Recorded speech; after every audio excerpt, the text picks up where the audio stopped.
good evening po sa lahat. Right now, nandito tayo sa Rosario, Pasig. So, bali, boundary ito ng Pasig and Quezon City. Kasi itong part na to, ito, tinututukan ng camera is Pasig pa. Then, yung pagtawid mo dun sa tulay is Quezon City na siya. So, ayan, medyo maingay yung paligid, in full swing kasi nung construction dito. So, ito nga pala is, the Bridge Town. So, ito yung tinatawag na Bridge Town, located to sa Rosario, Pasig. So, isa rin sa paboritong pasyalan ng mga, ayan, taga-Pasig, saka yung mga near Quezon City. So, lalo na sa gabi, meron ditong Banchetto style, yung Mercato. So may mga pwede tayong kainan. So after mag-jogging, walking ng iba, ayan, kumakain sila dun sa, ayan, yung mga food stand dun. Puntahan natin.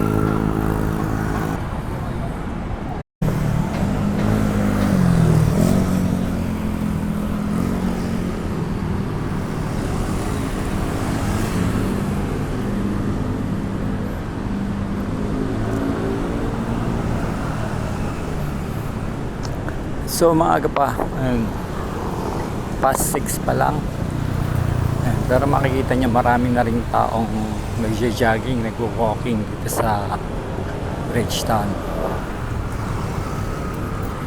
Hindi naman nag-a-apply eh. So ito yung sinasabi sa inyong ayan, Mercato Central. Ito yung pinaka parang ayan, pwedeng kainan pag sa mga namamasyal dito sa gabi.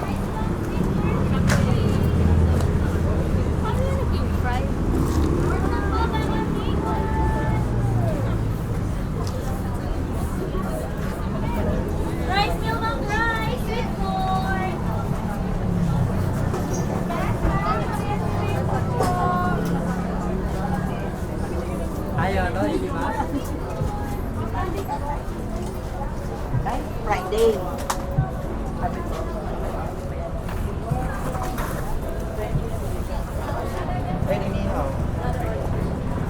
New order. No po, welcome to tent po.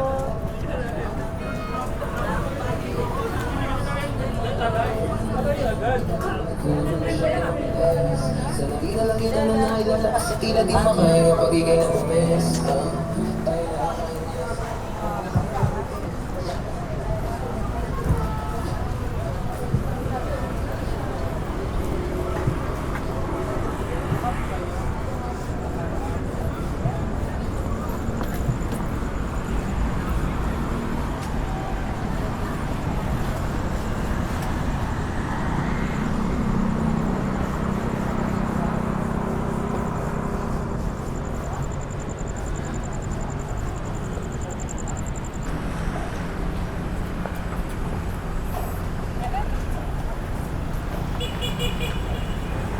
So meron ditong activity center din. So hindi ko lang alam kung ano yung pangalan nito.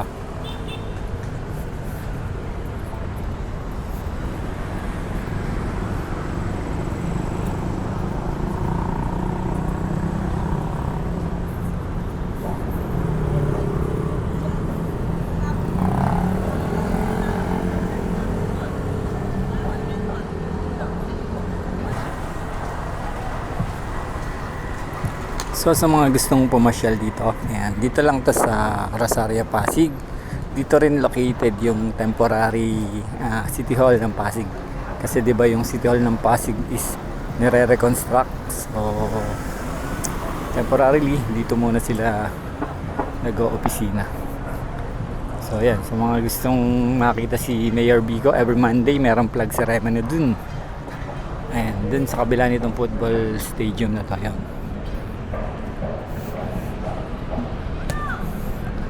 So ayan, sa mga gusto ring football, meron ditong football stadium or soccer stadium, parang ganon.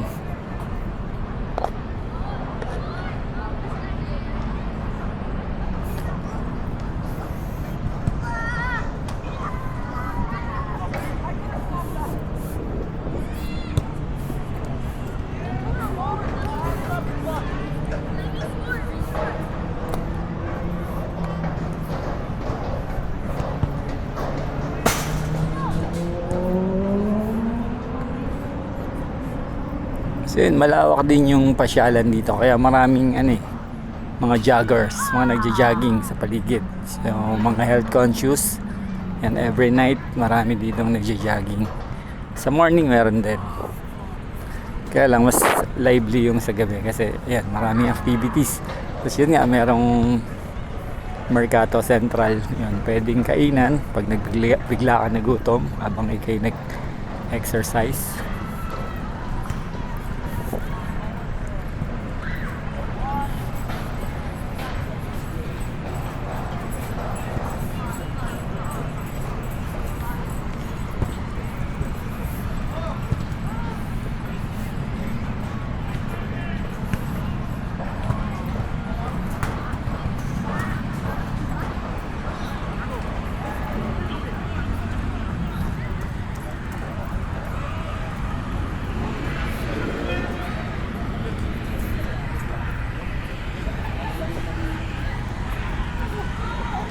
Meron ding mga condominiums for sale dito sa area. So under ito ng Robinsons Estate.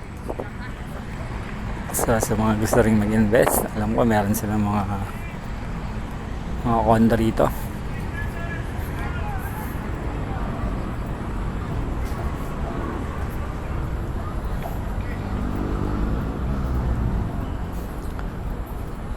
Tapos well lighted naman yung area, kaya maganda ring mag jogging safe. At yung mga security personnel nila dito is paikot-ikot, lagi namang binabantayan yung area.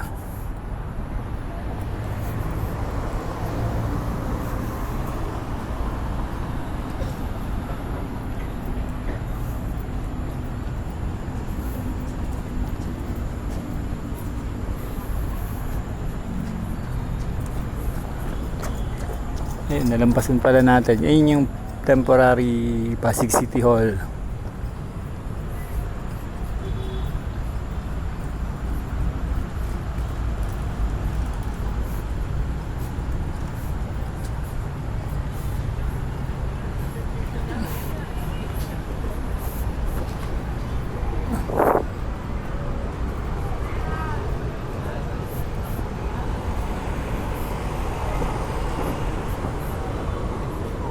So yun nga, apat yung pinaka-entrance niya. So dalawa dito sa Amang Rodriguez Avenue, tapos merong isa dun sa along Ortigas Extension, tapos isa dun sa C5 dun sa sa tapat nung yung Robinsons Mall dun. So yung Robinsons Opus, yung tinatawag nilang Robinsons Opus, doon ang isa sa entrance niya. Then meron pa palang isang access dun sa Park Links, dun sa sa E. Rodriguez sa C5. Ayan. So medyo malawak din to. So ito, Robinsons, connected na rin ito sa mga ibang developer like Ayala. So meron din dun sa kabila yung Park Links. So parang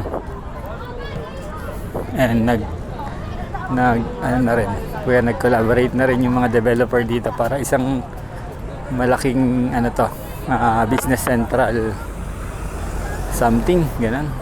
Ang alam ko, plano nilang parang gawing BGC style dito sa Pasig.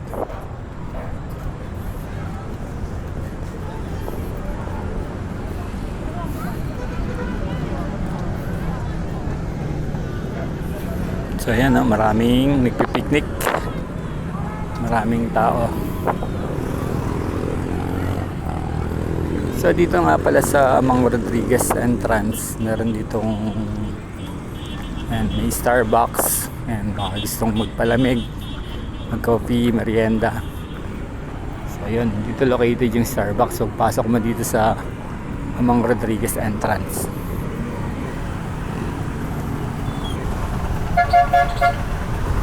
So dito nga yung Amang Rodriguez Avenue.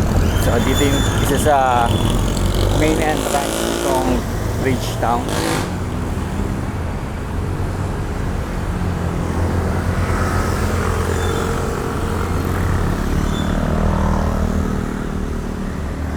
So ayan, kung manggagaling kayo sa Marikina, ayan, pwede kayong dumaan dito. Kung galing din naman kayo sa Ortigas Extension or Ortigas Avenue, doon kayo manggagaling sa kabila.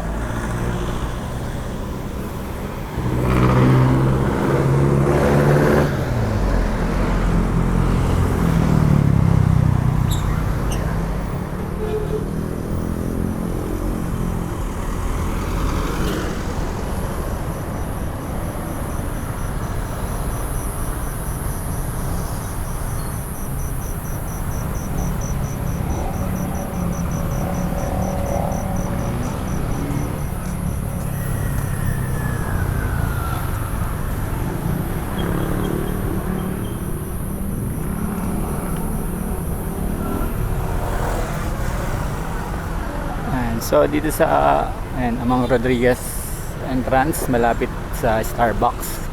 Ayan, bago lang tong Starbucks dito eh.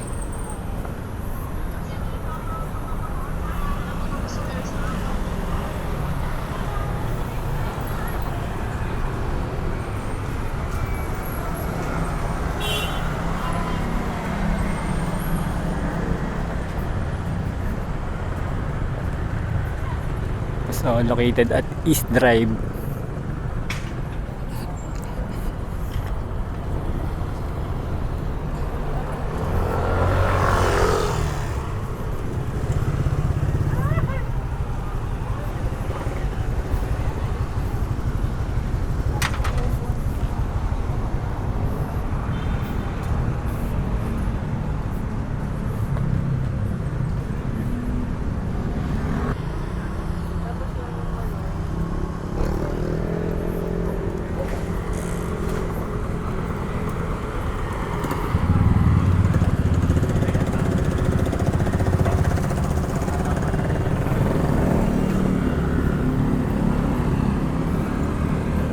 So under development pa rin naman tong area, pero ayan, makikita nyo marami na siyang tao. So inuna kasi nila yung mga attraction eh. So syempre para maka-attract sila ng mga tao, then ayun na rin yung marketing strategy nila.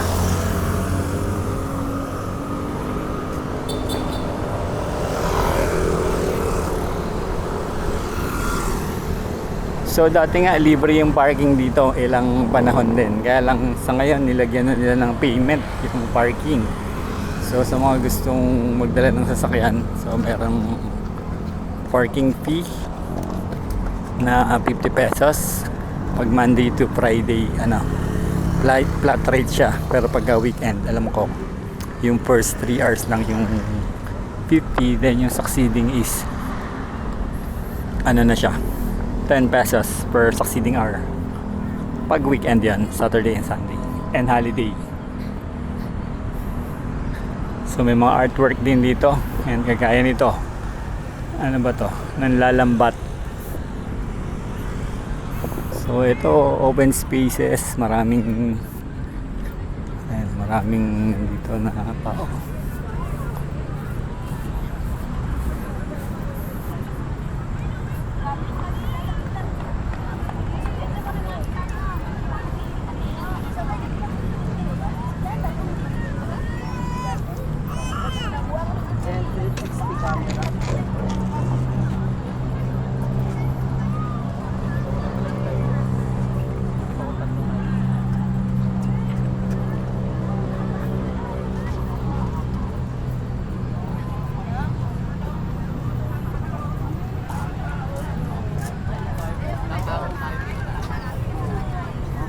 Gago sa saya nun, mayat na sila.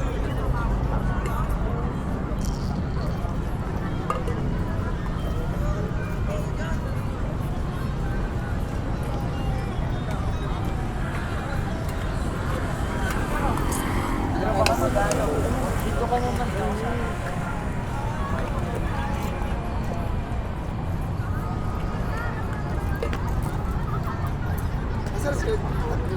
Dito. Saan kayo?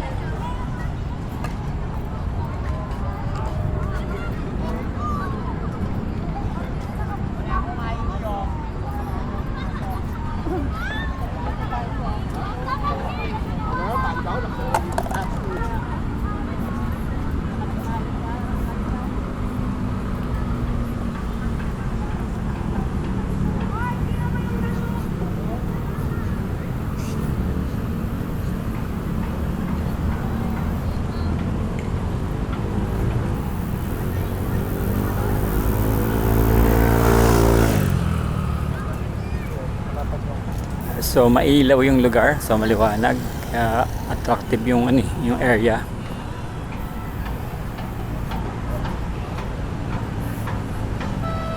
So yun nila yung soccer field or ano yan, football field.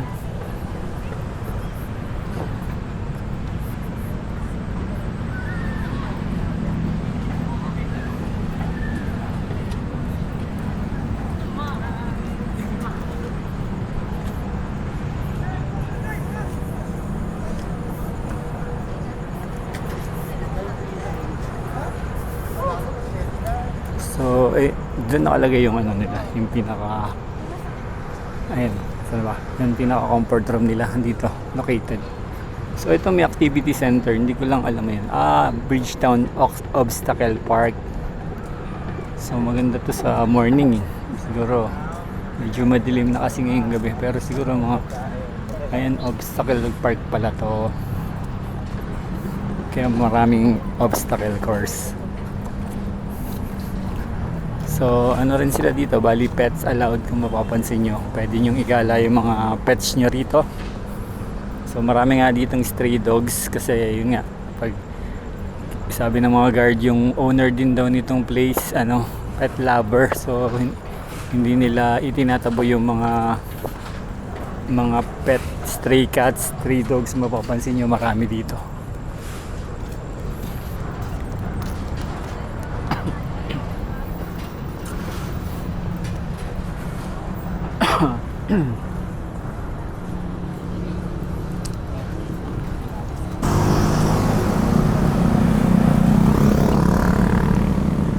So, ayan, iniikot ko kayo habang ako'y nagpapalipas ng traffic kasi medyo matraffic pag pauwi. Kaya, ayan, nag-drop by muna tayo dito para, ayan, hindi rin masayang yung oras natin. Kanina, ano eh, walang galawan yung traffic doon from doon sa may Floodway.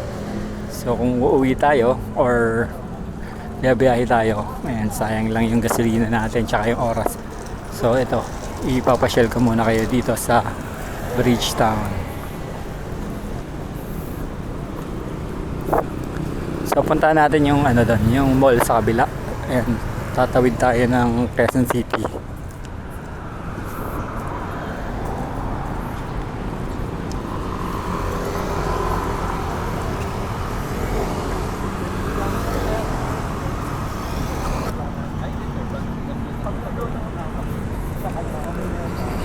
So yun, yung nakikita nyo palang ayan, giant statue is, ang tawag dyan is The Victor. Ayan, tapos yung natatanaw nyo na madilaw na building is the, ano yan, The Grove by Rockwell. Yan, located dyan sa may IPI. Ayan, sa tapat ng Chendesitas. Then itong mga blue building naman is the, ano yan, mga building yan ng Robinson. Alam ko mga call center ang karamihan na nag-opisina dyan. So, commercial building yan.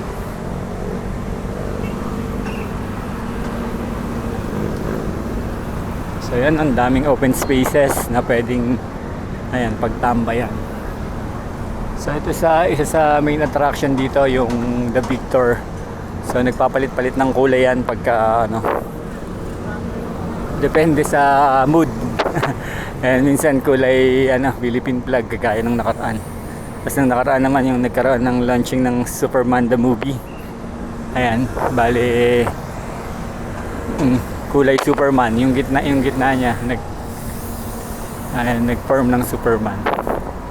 So dito nga pala ginanap yun, yung launching ng Superman the movie. So yun. So ayan, patawid tayo sa tulay, which is ito kasing tulay na ito yung nagse-separate from Pasig and Quezon City. So, andito tayo ngayon sa Pasig, Rosario, Pasig. So, tatawid tayo sa tulay. Pagtawid natin doon is, ayun na, Ugong Norte na, which is part na ng Quezon City.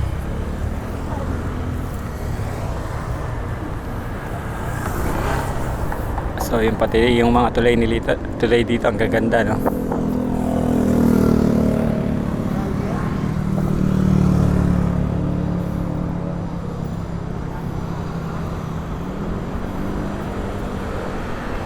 So ayan, Pasig River to yung nakikita nyo sa kaliwa. O, kaliwat kanan. So ayan yung Ilog Pasig. So ito yung Ilog Pasig kasi dun sa part kasi na yun, meron dong side ng floodway. So artificial river yun, di ba? Yung floodway. So ito talaga yung yung Pasig River papuntang Manila.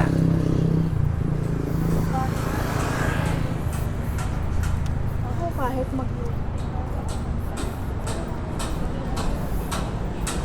So medyo mahaba rin yung tulay, pero maganda.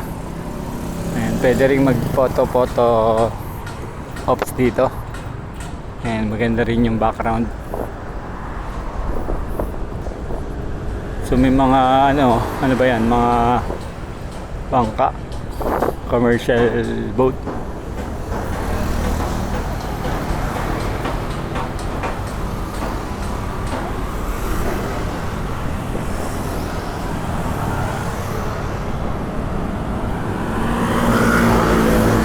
Ayun nga lang, medyo maingay kaya ayan. Hindi ko lang sure kung naririnig niyo yung audio ko ng malinaw.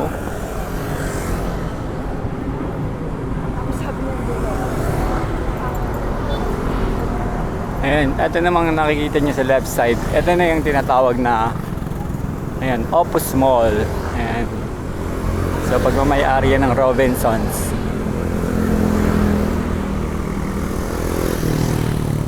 So medyo social yung dating.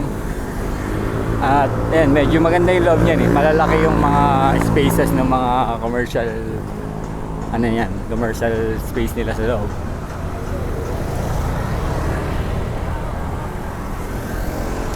So yun, pagbaba natin dito is Quezon City na. So nandito na tayo sa Quezon City side. So pag dinire-diretso mo dun sa dulo, yun ang C5.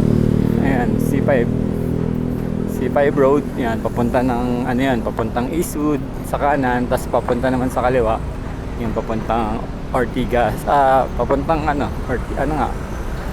C5, Tiendesitas, yan. Papunta ng airport, pwede rin.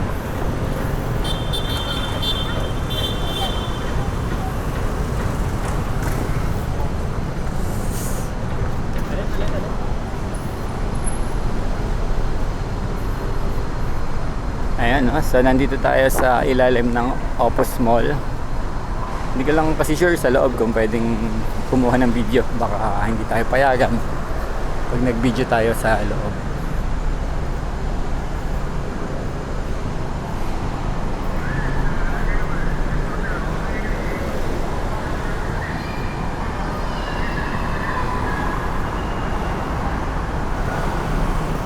Kaya dito muna tayo sa labas kasi baka not allowed na mag-video sa loob ng mall.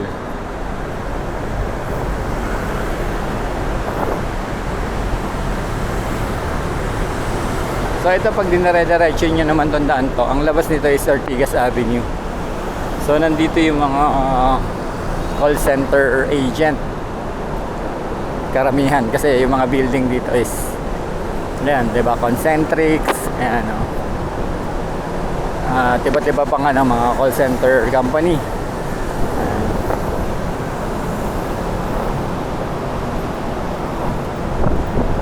So ito yung natatanaw natin sa malayo kanina na blue na lining. Ayan sa building. So ito namang daan na to, pag diniresyon nyo yan is C5.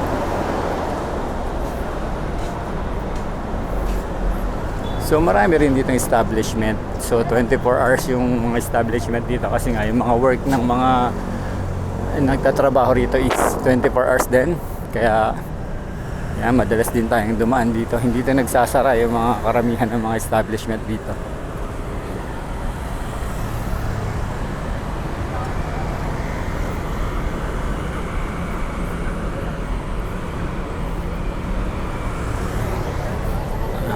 So ito yung part ng Ugong Norte.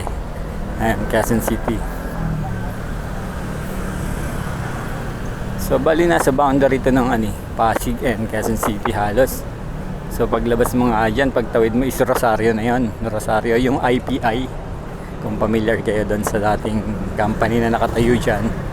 Kaya lang sa ngayon, alam ko ano na, under the management na ng ng SMDC, which is yung mga condominium. Meron silang mga under construction dyan. Tapos yun nga yung sa likod nun, yung natatanaw yung kulay yellow na building, which is the Rockwell. Yan, the Grove by Rockwell. So maraming dito, mga nakaparadang mga, siyempre mga Move It, Grab, kasi maraming call center na ayan, pabalik-balik, drop off, pick up.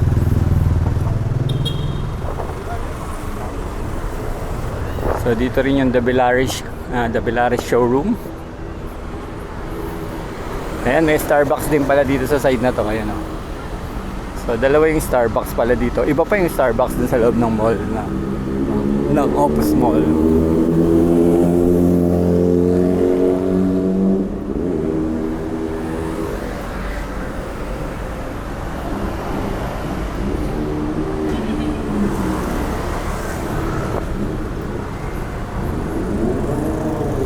So yun, sa dulo niyan, paglabas nyo is Ortigas Avenue. Siguro hanggang dito na lang po.